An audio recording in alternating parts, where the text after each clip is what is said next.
Welcome to BRAINWAVES podcast. I'm your host, Amo the Great. Today we are diving deep into a topic most of us have experienced but often misunderstand. Imposter syndrome. You know, that nagging voice in your head that says, you don't belong here, or you are not good enough. But what if I told you that imposter syndrome has a flip side? A powerful one. What if, instead of treating it as a weakness, we learn to leverage it as a strength? That's exactly what we are unpacking today. We'll explore how imposter syndrome can make you more empathetic, drive you to achieve your excellence, and help you build meaningful relationships. So, let's get into it. First, let's define imposter syndrome.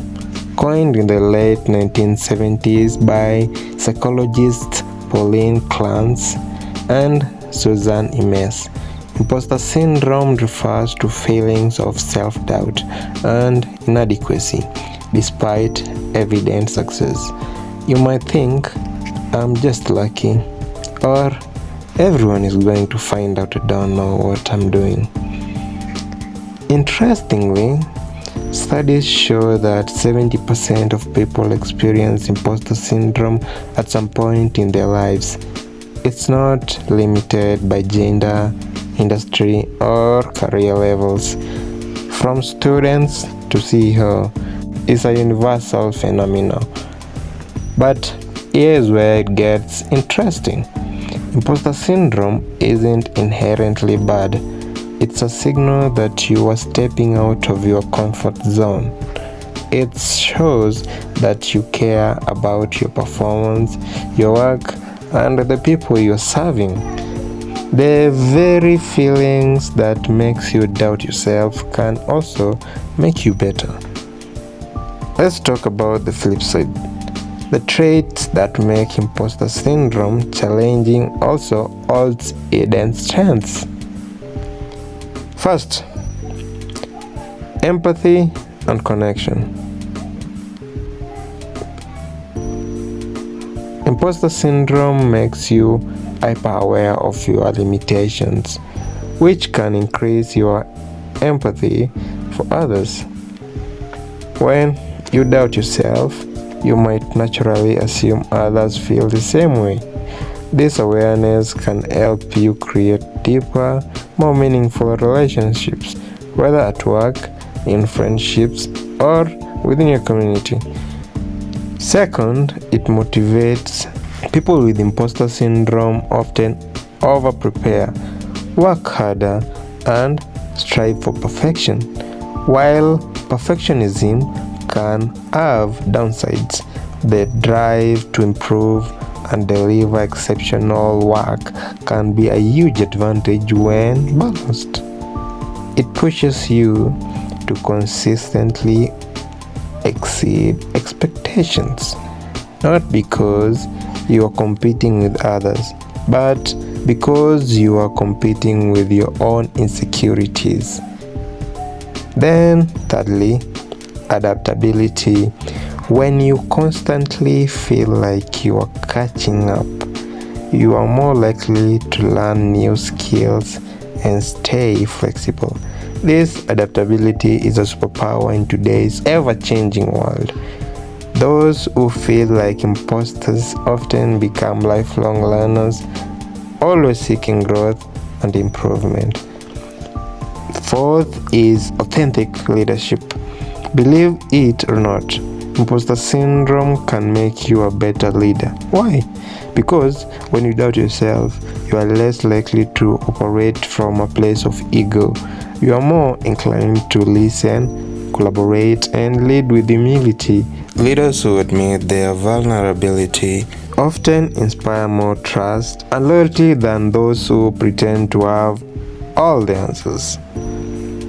Now, let's bring this concept to life with some real stories. Take Maya Angelou. For example, despite publishing multiple books and being celebrated as one of the greatest writers of all time, she once admitted, I've run a game on everybody and they're going to find me out. Or consider Albert Einstein, who called himself an involuntary swindler, doubting his own intellectual contribution despite revolutionizing physics. These individuals felt like imposters, yet their self-doubt didn't stop them. It fueled them. It pushed them to work harder, remain humble, and connect deeply with others. Personally, I've dealt with imposter syndrome too. Well, early this year, I'd walk into meetings and feel like I didn't belong, but over time I realized that those feelings made me listen more, prepare better, and connect on deeper level with colleagues.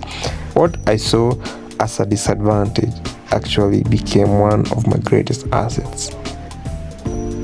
Alright, so how do we harness imposter syndrome instead of letting it hold us back? Here are some actionable strategies. First, you can reframe your inner dialogue. Instead of thinking, I'm not good enough, try, I'm still learning, and that's okay. Remember, feeling like an imposter is often a sign that you're growing. Second, focus on the work, not the ego. Shift your attention from, am I good enough, to, how can I serve others better? This change in focus can help you to find purpose and overcome self-doubt. Thirdly, celebrate your wins. Keep a success journal where you write down your achievements, big or small. This tangible evidence can remind you of your capabilities when self-doubt creeps in. And fourthly, lean on your network. Talk to your mentors, colleagues, or friends about your feelings. You would be surprised how many people feel the same way, and the support can help you to see your strength more clearly. Fifthly, embrace lifelong learning. Instead of trying to prove you are already an expert, embrace the idea of being a student. This mindset not only reduces pressure, but also keeps you open to growth. Imposter syndrome is a paradox. On one hand, it can make us feel small and unworthy. On the other hand, it can push us to achieve greatness, connect deeply with others, and lead with authenticity. Remember, the presence of self-doubt doesn't mean you are failing. It means you're growing. Instead of running from imposter syndrome, lean into it.